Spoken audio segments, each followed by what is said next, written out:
Super Canes, Miami's illustrious attachment and representation at the Super Bowl continues on Sunday with the Seahawks and the Pats hitting the field. Names like Ray Lewis and Ed Reed, Jim Kelly, Vince Wilfork, a host of others come to mind, and we will run those down. And, of course, the players that will suit up for Seattle and New England from the University of Miami coming up this Sunday. We appreciate you being here at the Voice of College Football. It's Canes Live for a 464th time.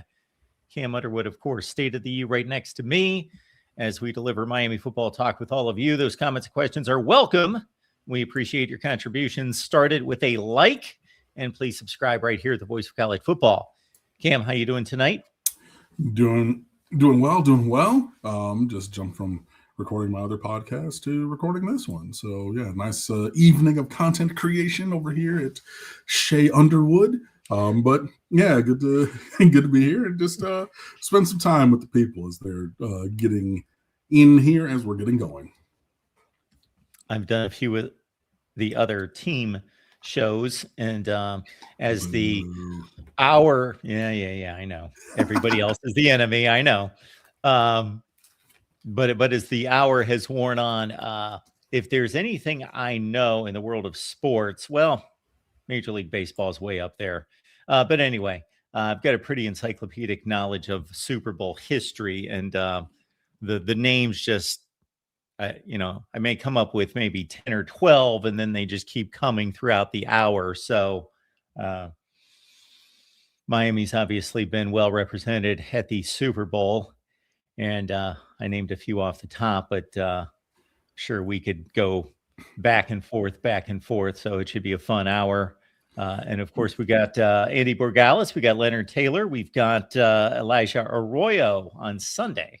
Yeah, so 3 more. A guaranteed Pro Cane champion adding their name to the Pantheon list after the game on Sunday for sure. At least one, if not 2. So we shall see for that. Jake Marcus wrote a nice piece profiling that on stateoftheu.com, which website name is right there in case you guys didn't know. Looking at that. So, yeah, it's always good to have Miami well represented. Miami in terms of scoring the points, not accounting for, so not like throwing touchdown, but actually scoring the points, has scored more points in Super Bowl history than any other team worth of alumni. So say people who have posted that statistic, if the Patriots score, I'm sure that, Borgalis will add his name or add to that count, kicking extra points and field goals because that is scoring the points. And if Elijah Arroyo finds the end zone, that would be a big chunk of points. So, very excited for those guys, very excited for them to come to their journey. And, it really, I'm happy for all of them. I'm most happy personally for Leonard Taylor, a 5-star recruit whose career here was uneven. Definitely from, who he played for, how he, when he played, he flashed this elite talent. He leaves, UDFA, he's playing for the Jets and kind of making some plays and toiling, and then got cut from there because whatever, and then catches on, and then just makes incredible play. He blocks a field goal in the AFC Championship game, and everything, just his personal story, I am very pleased for. I have no love lost for the team that employs him or Borgalis, so I hope that the other team wins for sure. But just the personal journey of Leonard Taylor, specifically, at having not lived up necessarily to his potential through college or the beginning of his career, to see him performing now and then in this stage is really rewarding for me. Did your disdain for the Patriots just grow out of watching them dominate like many of us? That's why I don't. I always rooted against them. Yeah, exactly. So who cares? But then they just all of a sudden oh yeah, no, we're the best thing since ever. I'm like, you never watched football. My very best friend, Nick, shout out to Nick. I don't know if he's watching this week or not, from Michigan, from Detroit. He likes 2 teams that I hate because he likes a darker blue. And so when we were watching ACC Wednesdays on ESPN growing up, basketball players, I went the Carolina route because I like sky blue, and he went the Duke route and is a huge Duke stan because they have a royal blue, which is like his favorite color.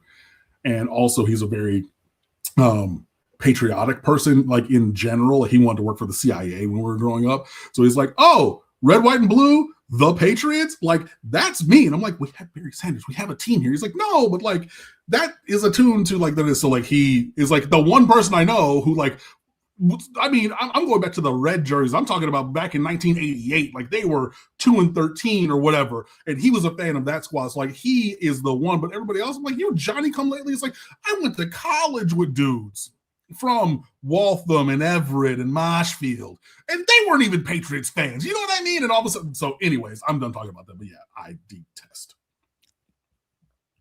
Miami scoring. I would love to see that list, because as soon as you said that, I thought O.J. Anderson won a Super Bowl MVP for the Giants the year they upset the Bills on the missed Scott Norwood field goal. You've got either, and it doesn't matter because they've got so many receivers, but Reggie Wayne or Marvin Harrison, Peyton Manning very early in that game after Devin Hester returned the opening kickoff for the touchdown for the Bears. The Colts eventually won the game, and Manning hit a long pass, I think, to Reggie Wayne for like a 60-yard touchdown in that game. He also threw a touch. Well, he wouldn't have been to a Miami player, but anyway, those are the first couple that come to mind. Yeah, and that game with the kick return was here in Miami. In the rain. In the rain. So yeah, lots of great players, and we're adding to the list, obviously. With this year's Super Bowl with the other 3 Pro Canes who are participating, and yeah. Folks, participate in the show. Leave your favorite Miami Hurricane moment at the Super Bowl, or just leave us maybe an obscure player. Or a star player that we missed. We've only named maybe 5 to 10, so we just got started. But name a player or two that you remember as a Cane playing in the Super Bowl. Yeah, I mentioned Jim Kelly off the top. Obviously, he played in 3 straight, but they weren't the most memorable. But still, hey. Oh yeah, no, he was hurt the 4th one. You're right. I was saying they made 4 straight, but he only played in 3 because he was hurt the 4th year, I believe. Or did he come back? He did play in the 4th one. He played in all 4. Okay. Yes, he did. Yeah, Frank Reich took them through the playoffs, and Kelly came back for the Super Bowl. Yeah. So he did play in all 4. All right. Here we go. Falconer X. Here we go. Throw it up. Good to see you, buddy. Miami living rent-free in the heads of click seekers. Yeah, lots of clickbaity stuff on social media right now. What did Beast call him? Turd Burger, I believe, is what he called the guy. Somebody else just posted a list of, the best college football teams ever, and then had 2001 Miami 4th on their list. And everything that they're posting on. And I'm not going to discuss it because I'm not discussing it anymore. The answer is 2001 Miami, period.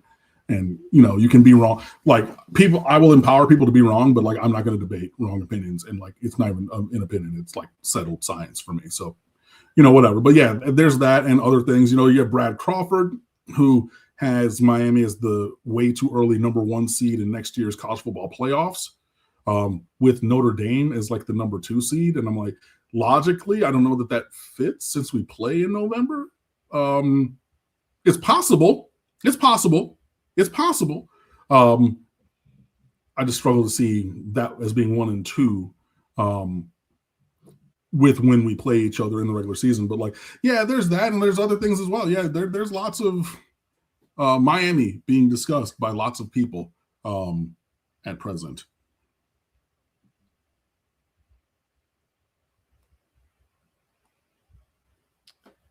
Smitty, yeah, Leonard Taylor getting cut from the Jets was a blessing. And the Jets organization has not been necessarily great. They've been very good defensively, even through all of these coaching changes and things, though. But yeah, no, it's not necessarily a paragon of excellence organization presently. So yeah, there is that.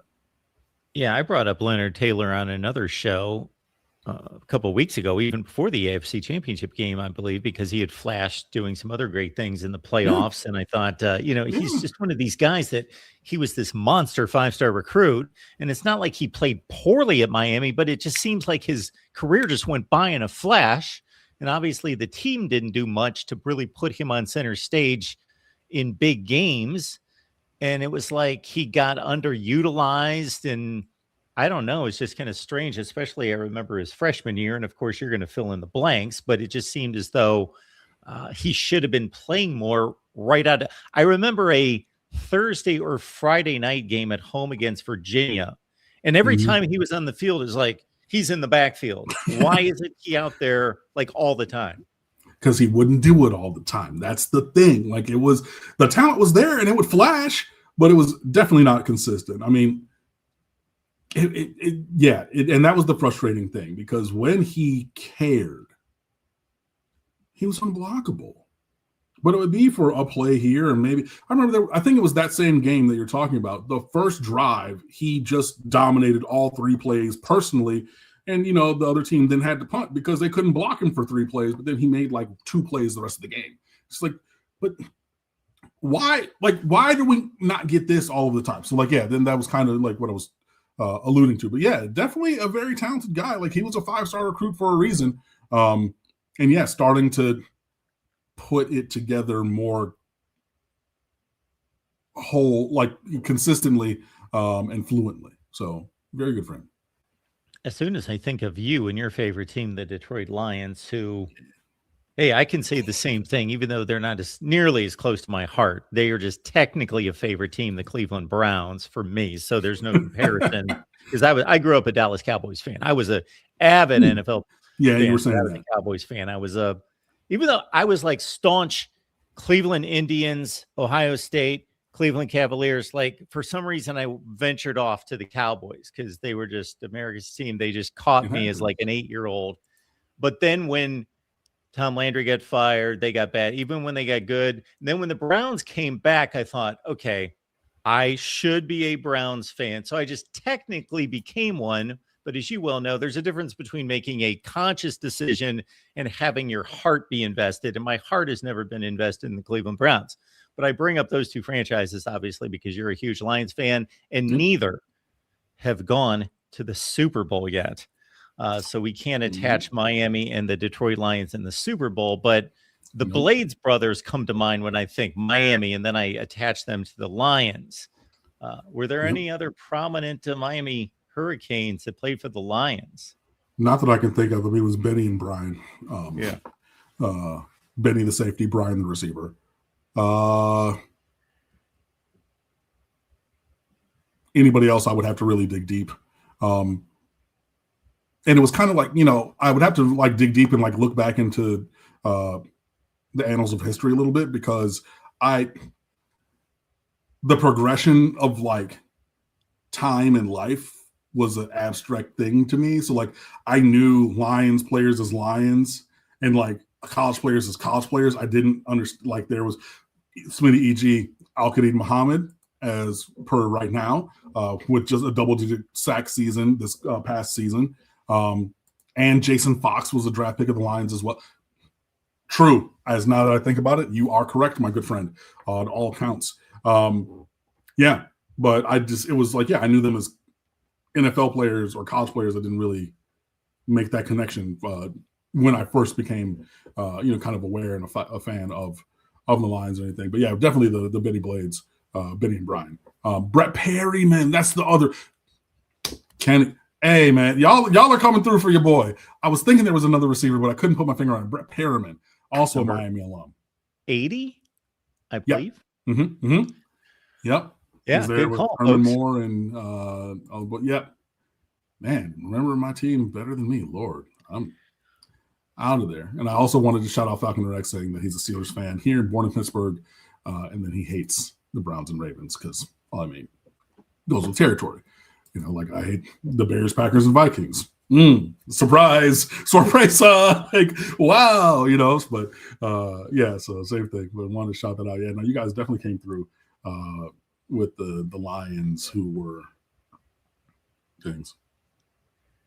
So, folks, comments, questions are welcome. And again, Miami Hurricanes, who have appeared in the Super Bowl, give us some more names, and we can put the Super Bowl talk on hold unless somebody brings a comment or question to the forefront. And I'm going to hit you with this. Since it is technically National Signing Day, of course, little or no activity, although I did in Oregon record this afternoon, and they did just here on National Signing Day actually signed a pretty prominent running back and defensive lineman there at Oregon. But yeah, pretty quiet across the nation. So I'll move it into the next phase.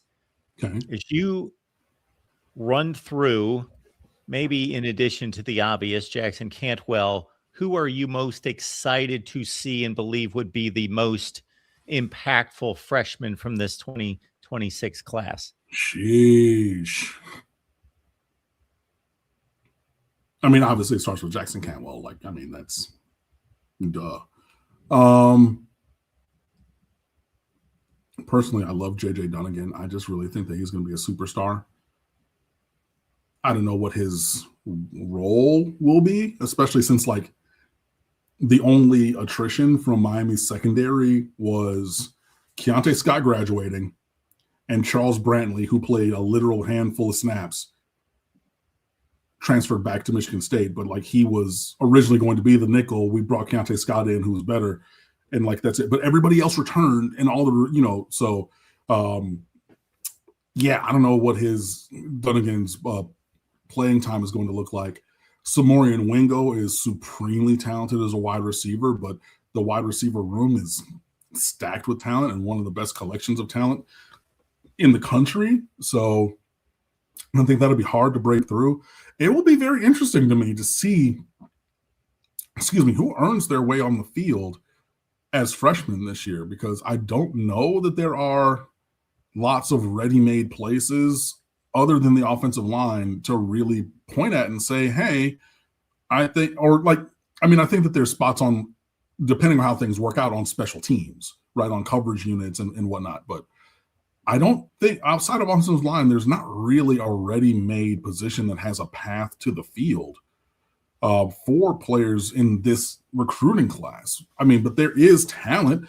I could see Cantwell, I could see Wingo, I could see Paris, I could see Ashari Charles, who shot up the rankings and dominated during Navy All-American week last week and everything.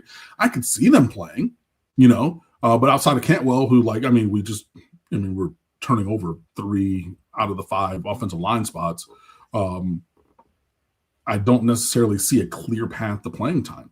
Keyshawn Stansel, maybe inside on defensive line, maybe a Gavin Mueller at tight end, because Lord knows we need better performance at tight end, but you still have Luka Gilbert and Elijah Lofton as returners at that position. Jalen Waters is a supremely talented cornerback, but we return a bunch of them. All the cornerbacks other than Keontae Scott return.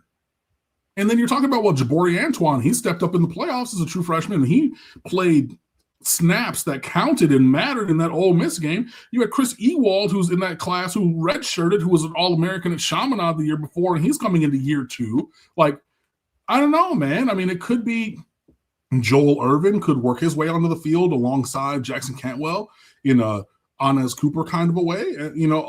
Yeah, but again, outside of offensive line, I'm not sure that there's a clear path to the field. So it will be very interesting to see how those players develop and everything. But yeah, I think the list starts with Jackson Cantwell, and then everything else is a less clear picture for sure. Based on your access to scouting reports and your own film evaluation, is there a most underrated evaluated player in this class? Hold on. I need the full list for myself. Joel Irvin was one, and then they finally shot him up into the near 200 range. But he was way underrated for the majority of this cycle as a 3-star. My goodness. I think Frederick Saintius, the defensive tackle from St. John Newman, was right there. A recent Haitian immigrant to South Florida, has only been playing football for like a year and a half, 2 years, but like a lot of people that I know and trust think that he's the steal of the class entirely. So there's that. I also think both Cortez Redding and Jontavius Wyman from Jonesboro, Georgia, especially Jontavius Wyman, like he's region player of the year 3 years running in high school, like the overall best player in that region. There was a redistricting, so like it was one classification, then a different classification, but it didn't matter. No matter what the classification or the collection of teams around was, he's the number one dude. So I just think that he's a hooper. I just think that he just goes out there and makes plays, man.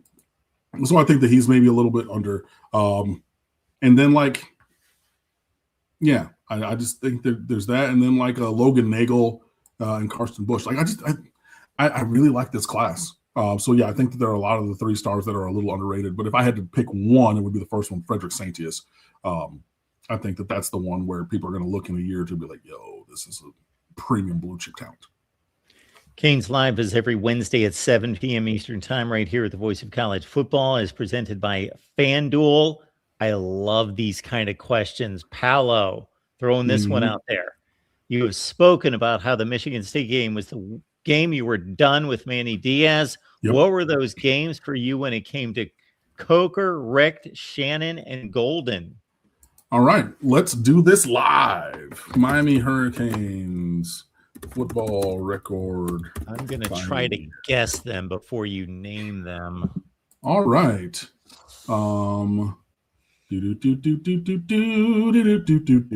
Okay, with Richt, since he was the one prior to Manny Diaz. Okay. First of all, I'm going to say that I don't know that you got to a point, even though he went 7-6 his final season. I don't think you got to the point where like he's incapable of doing this job. And if there was, it was more to do with his decision about employing his son than a game in particular. However, there was a game at Virginia where he played quarterback switcheroo back and forth between Rozier and probably Jalen Williams. That was a bit ridiculous. N'Kosi Perry. Yeah. Yep. Yeah, that was. I was irate at that game. Like, I agree that it wasn't necessarily a specific game for him, but like, if I had to pick one for it was that game at Virginia. I was beside myself. I couldn't believe that we did that and treated N'Kosi that way, especially because that's the week after this man that led you back from the depths of despair to beat Florida State. So like, in the way of like, Gerard Pringle, like, he showed something the one week and they were like, yo, you get the rock the next week. You're the starter. Like we said, if you go, like if you showed in practice, we'll give you the opportunity of the game. You showed it in the game, you can keep playing, right? But then you go to this shenanigan and I'm like, what the, like that? Yeah, that, if I had to pick a game, that would be the game. Yeah, I was absolutely outside. I mean, yeah. All right, I'm one for one. If you know, you know. But like that game, ooh baby.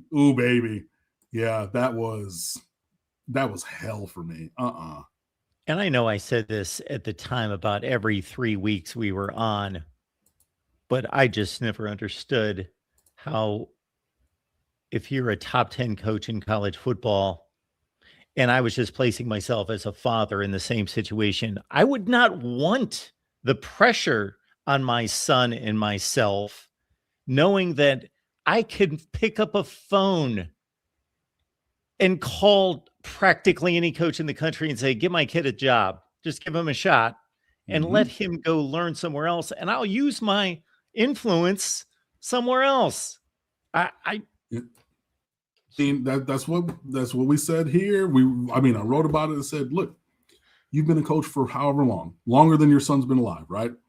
Leverage your network, get him hired out somewhere else, like promoted away elsewhere. He can continue his coaching journey and, but again, he wanted to call plays and but like, yeah. So, but if I had to pick a game, it would be that 2018 Virginia. Good God. It was so bad. And again, it was just, and especially because it was the week after that legendary N'Kosi Perry performance against Florida State. The next week, like, you just forgot what this man did. You know what I mean? And like, you did it. Yeah. So there was that.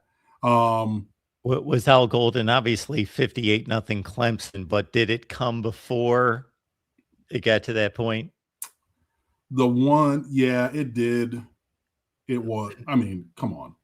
It was the Cincinnati Thursday night with Hayden Moore. Yeah, the one where I wrote an 11-word recap. Like, that was it. I mean, I knew, yeah, it was over. And I mean, the other time, the thing that really got me going that way was with Golden. Like, so you had the Cincinnati game, terrible. Then you lose the Florida State game again. And then the year before that, the 2014 Florida State game, that's the game that we were up big and couldn't, and let them walk us down. And where I say, you have to not beat just the team, you have to beat the mentality that they can still win all the way through the end. And we had this huge lead. And I remember specifically Clive Walford scored a 63-yard touchdown because we came out, or we huddled in 12 personnel, or it's tight ends and then running backs. Yeah, 12. So we had one tight end and 2 running backs. So we went with I-form because we ran I-form plays, right? But with heavy personnel, we go 5 wide. They match us with the personnel. And all of a sudden, they say, yo, bang, one-on-one with the linebacker, split the safeties and everything to the crib. We're partying up 3 touchdowns, and Florida State's cool as a cucumber. And then you let them walk you down, and then that was another, Dalvin Cook game. Like, yeah, that was really when I doubted his ability to really lead this program. And then, yeah, for me, terminally, the Cincinnati game, which was Paulo's 23rd birthday, ironically, that was the day that I was done. And then, like, it was done when Clemson made it be done, when Brad Kaya got concussed on a 2-man rush against max protection, and then everything, and they did all those kind of things. So yeah, that was it for me, with him. And then Randall Shannon, it was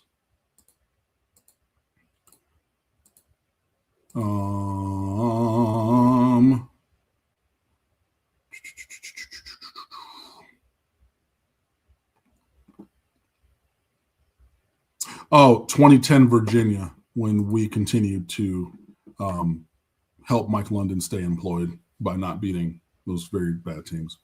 Yeah, that was really, and I mean, especially that kind of started, but then, I mean, losing to South Florida, yeah, that was. Did we lose to them back to back? No, we didn't. Okay. But yeah, the 2010 pretty much season. Christmas Elf Lights. Thanks for being here. Glad you're here for live. So yeah, those were the games where really I was done with. Oh, Matthew Murphy. Yes. Hold on. That's the one.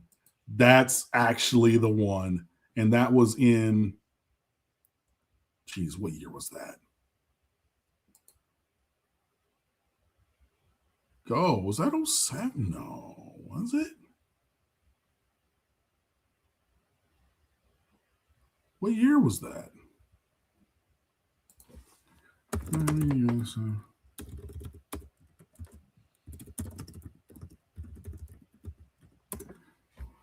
Yeah. 2011. Yeah.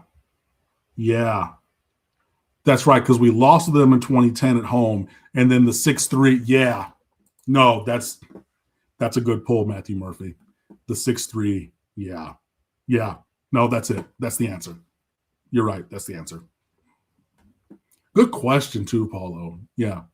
But I mean, and a lot of them, yeah, it was before I was done with them before they got fired in pretty much every instance. But yeah, no, good question. Good question. Lamar Miller, 20 carries, 50 yards in that game. Corey Harris, not bad, 27 of 35, 259, but obviously couldn't move it down the field. Yeah. Or in the red zone, I would assume, with 3 points on the board. Wow. Mm-hmm. It's more fun to do this now that the program's back. Yeah. These are great retrospectives. I mean, because we're not in that same performance mode. 2019 Carolina game, 4th and 17. Yeah, that too was. I wasn't done with them then, but that was, yeah, dagger to the chest for sure in that moment. Yeah, and then, Smitty talking about, the sad part was, Golden and D'Onofrio kind of had his golden albatross that kind of held him back, and then Rick with his son and everything. Yeah, it's just, we were a kind of Mickey Mouse program then. We let these things abide, where an actual program that actually cares would not and did not, and would have forced the hand of the coach to make changes. On the flip side, is there a game or a decision or a moment in which you were convinced, even beyond that, I think I cut out there for a second, but beyond the original hiring of Mario Cristobal, in which you were, from what I remember, supportive of, that a game, a decision, a moment in which you were sold that, because I know that there was a time when obviously you go 5 and 7, 7 and 6, you're going to be kind of like, okay, let's get it rolling here. But where you're convinced that he was the guy. The first full class signing day when we got Maui Noah and Bain. Like, when you get those guys coming off of 5 and 7, you have faith in the development and the deployment moving forward, that those guys are going to be able to lead you in this program forward. That's really it. And we started to see some of that over time kind of manifest itself for, like, let me see. So in the 7 and 6 season, if I look at the results, that was 2023. The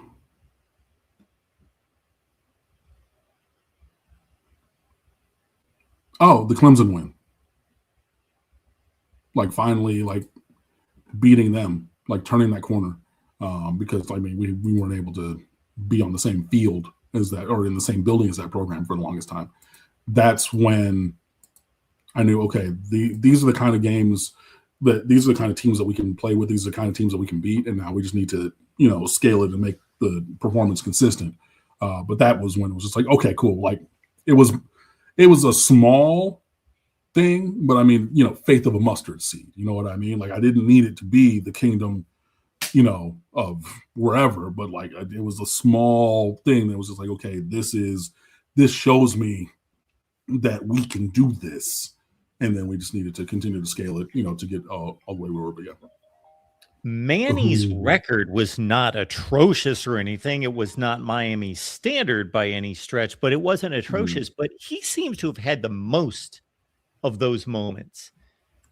You brought up North Carolina 4th and 17, or one of the viewers did. 4th and 17. I remember that well. Then there was also the 600 yards rushing North Carolina game just the next year. There's the Louisiana Tech bowl game. Who loses to Louisiana Tech? There's the only team that gets shut out in the bowl season that year, by the way. Remember, like, and the only power conference team that's ever been shut out by a group of 5 team. And then wasn't it Manny that authored the FIU loss? Indeed, it was. And yeah, so he's got a lot of them. Yeah, exactly. So, and with, some decent, some middle of the road, average plus kind of wins, but nothing really noteworthy. Paulo says for him it was the Peach Bowl. Oh my God, that Peach Bowl against LSU. I've told the story a million times. I was home for Christmas. I already invoked the name of my good friend Nick, the Duke/Patriots fan. Went over to his house right off of 6 Mile in Detroit, still to this day, where we would hang out after school and and whatnot, in his basement, because that was the area that we could be in, and whatnot.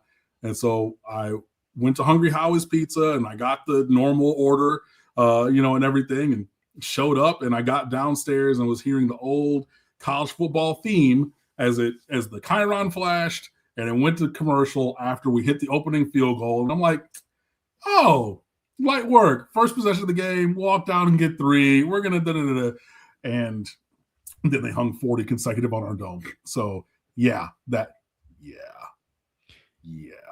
No bueno. And I remember little about that game, except I watched it, and the anticipation of the game was this is going to be one of the best bowl games of the season. Oh, yeah, absolutely. That was the full expectation. And then I would say they kicked our teeth in, but that's disrespectful to people getting their teeth kicked in. Like that was, oh boy, that felt real bad. That was, yikes. Yeah, fair point. Anthony Manzano has a good question. How likely do I see Brody Jennings beating out Xavier Lucas for the boundary corner position and Xavier Lucas being moved to safety with Jabari Antoine being OJ's backup? I don't see any of that. I think it will take superhuman effort to relegate any of the returning corner. I mean, because you got Ethan O'Connor, Damari Brown, OJ Frederick, and Xavier Lucas all returning at cornerback, my guy. You know what I mean? Who played probably 200 to 300 snaps or more each. And then just saying, they're going to get fully relegated off of their position by a true freshman. And then that true freshman, regardless of the name, right? But any one of these true freshmen is going to come in at the top of the roster over these guys who have been here and working and developed and performed to an elite level. I don't personally see it. Sorry. I think that Brody Jennings is very talented. I think he can have a very good career here. I think that Jalen Waters, I think that Camden Portis, there's great talent, but basically just saying, he's going to come in and be ostensibly cornerback 1 or 2 and just relegating other older developing and performing players way further down the depth chart. I just don't see it. Here's a good question. I had a conversation this week with Alex Deneau of Locked On Canes and asked him whether an ACC championship meant, because it's a different world, obviously. We've got 2 consecutive. Well, no. Indiana won the Big Ten championship, but Miami came within a drive of winning the national championship. We would have had 2 consecutive national champions as non-conference champions. So that's just going to continue to be a thing. And to a lot of college football fans, it's much like now the NCAA basketball tournament. That's all that matters. We don't care, finish 3rd in the conference, whatever it is. But to some purists, there's a conference championship to be won. So do you care about the ACC championship? Absolutely. I mean, I do, and because especially with the shenanigans of how teams are being placed into the college football playoff and just the abdication of any kind of logic and placing Notre Dame in, even if they're anywhere tangentially close, which would come at Miami's expense in a similar, again, saying if next year's selection criterion were in place this year, Miami would have not made. And so that's the prism through which I'm viewing this. I think that the ACC championship becomes more important because it's a direct automatic ticket into the playoffs, into the tournament. So it matters, but I mean, I'm also not 100% tied to it because if we don't win it and we still make the playoffs, we've shown what we can do because we can play with anybody. So it matters. I kind of flip-flop on how much it matters, or like my feeling about it. So the spirit in which I'm asking the question is unrelated to the playoff and just the Oh, decorum of being the ACC champion. it's nice to have bragging rights. I mean, in that case, you're like, yeah, it matters, and I mean, it would be very nice to be able just to shut up everybody, because I hear it more than a little bit. Mine is number one ACC championship, which, okay, Bob, you're right, we haven't, but you get one and then you take that off, and then it'll be, well, they've only won one, and then you know what I mean. But like whatever, but to get rid of that stigma of not ever having won one, like it matters. It matters, and I mean it's on the list of targets, right? So you want to win your rivals or rivalry games, and then championships being conference, playoff game, national. So it's on the list of goals every year. So it matters.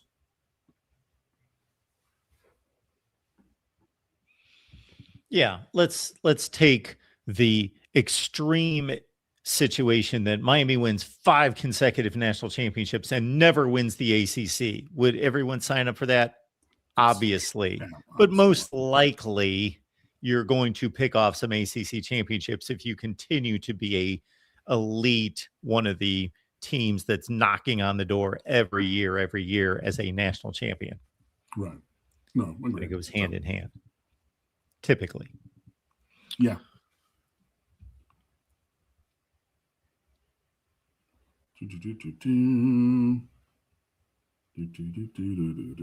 I've shot all of my questions at this point. Yeah, I was looking through the chat. I see George is in there trolling people, so hey, have fun with that.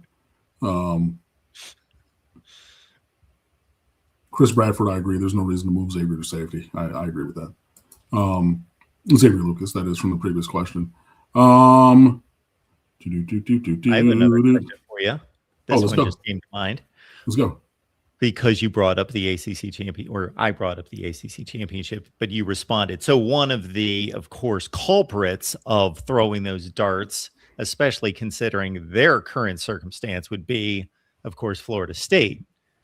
What do you make out of that whole, like, this might be the worst condition this program has been in pre-Bobby Bowden.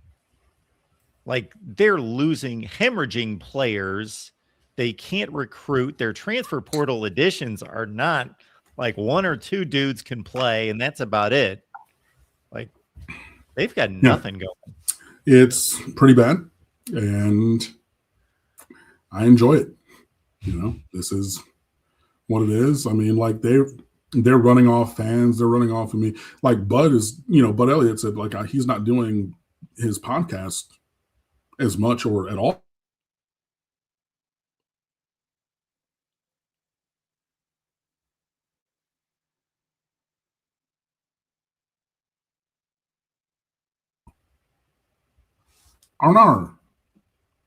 Sorry, I know that my internet flashed there.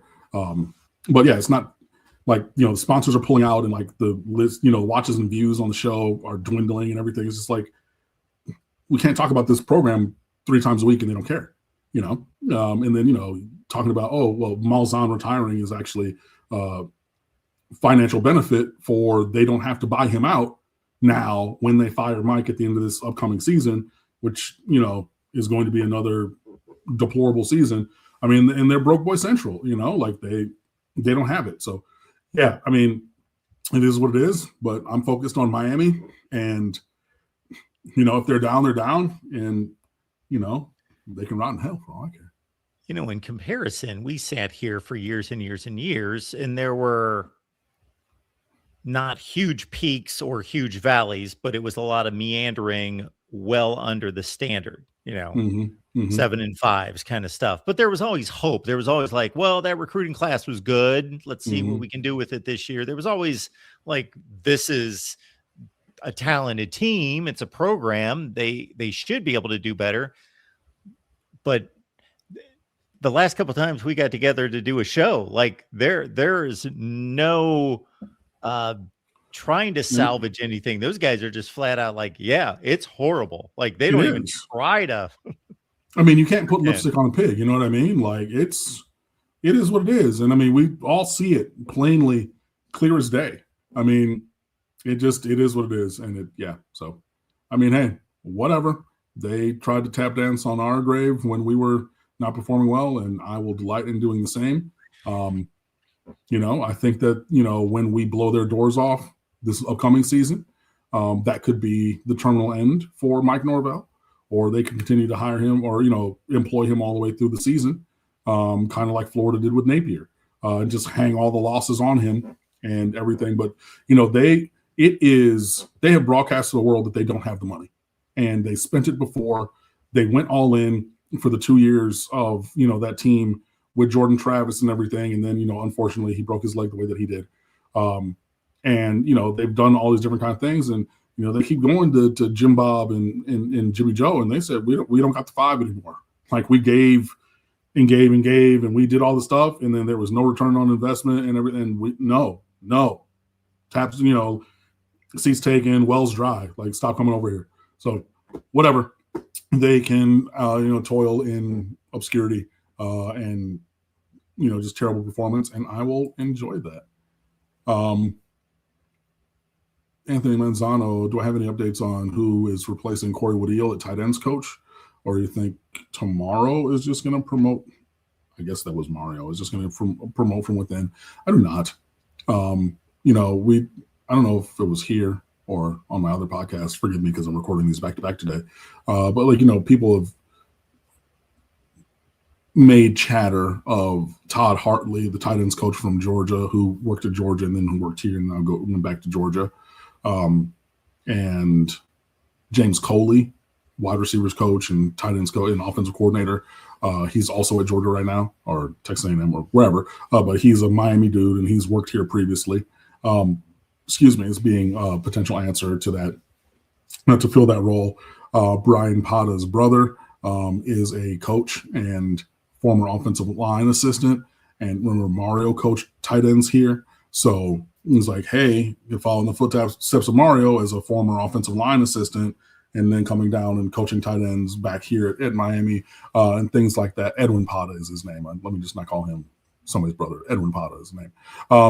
So there's that. And then there's other people. Like, I don't know all of the receivers / tight ends / offensive. I don't know who all there is or who we're targeting, but I think that's a position for upward mobility. You can go and get a energetic, guy who's rising up the ranks through, the coaching fraternity and find them, but I don't have a specific name right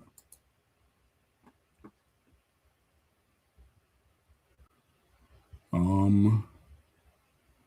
There is, let me see.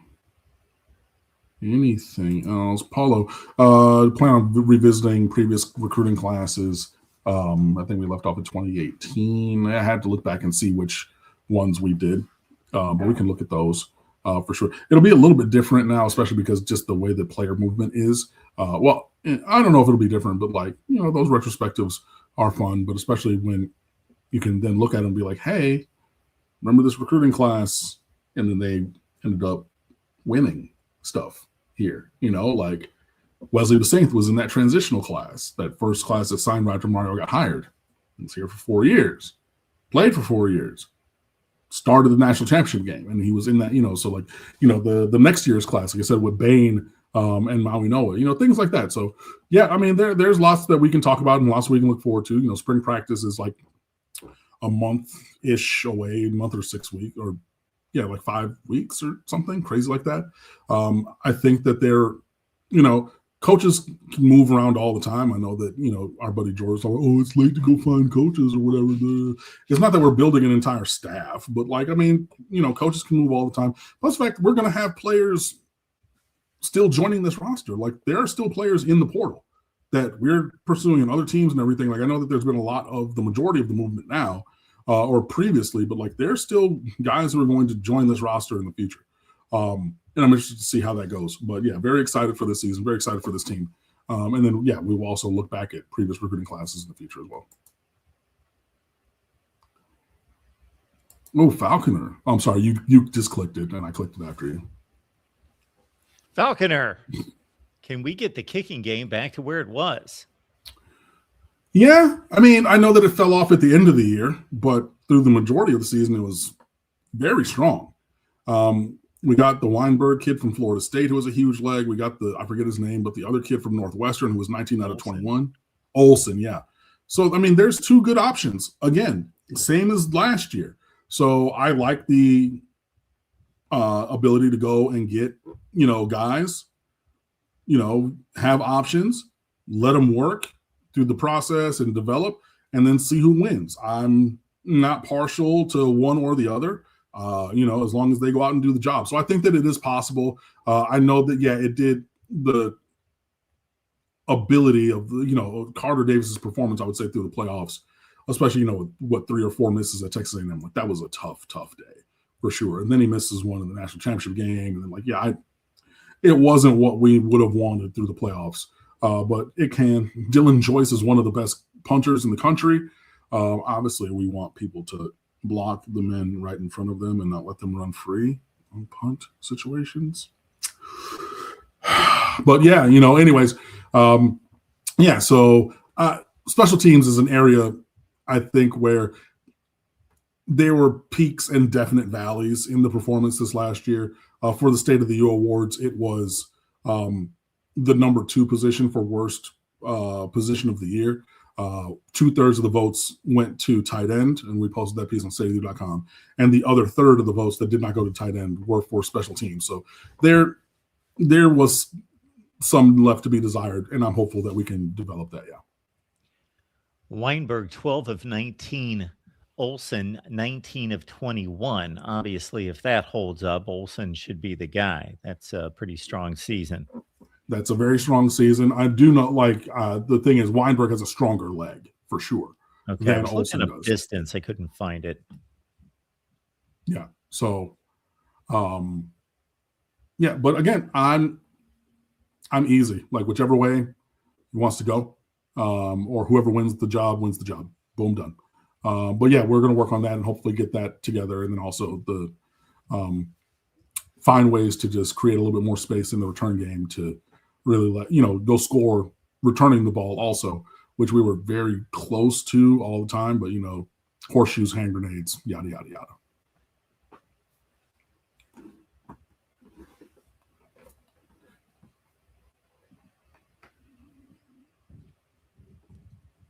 I think, my friend, that's all I have for tonight. I am with you. Cool. Just for the record, Weinberg 0 for 2 from 50 plus, 3 for 6. That doesn't mean the leg's not strong, but 0 for 2 from 50 plus, 3 for 6 from 40 to 49. Olsen did not attempt plus 50, 2 for 2, 40 to 49. Yeah, so there is that. I mean, I'm not going to say that I watched every single kick, but I remember, because he played, against Miami, did Weinberg, last year, and they were talking about his strong leg and everything. So, everybody hit the like button before we get out of here. And before you get out of here, also be sure that you like and subscribe and join stateoftheu.com. It's a great website. We have a lot of good stuff going up. Our retrospectives for the positions, and then also our State of the U Awards. And more stuff as well. So please come over and fan with us and engage there. We're going to be debuting a little bit of some new different kind of content stuff in the very, very, very near future here. So I would love to hear from you guys on that. And yeah, I mean, I know it was a little bit of a smaller congregation this evening, but it's okay. Glad to be here with all of you guys and talking to Miami Hurricanes. And I know that as we get to spring practice and everything, we'll have even more to talk about. Sorry, just got a text message there, so apologize that my closing rant was attention was split a little bit. But yeah, we'll have all of that for you here and over at stateoftheu.com, and we'll be back with Mark next week. So as always, appreciate you guys. And then we're going to talk about, which pro canes won the Super Bowl and can add themselves to the list of players who have done such. All of that and more. So yeah, it's been real. It's been fun. It's been real fun. Mark, it's always a pleasure, and I appreciate you guys.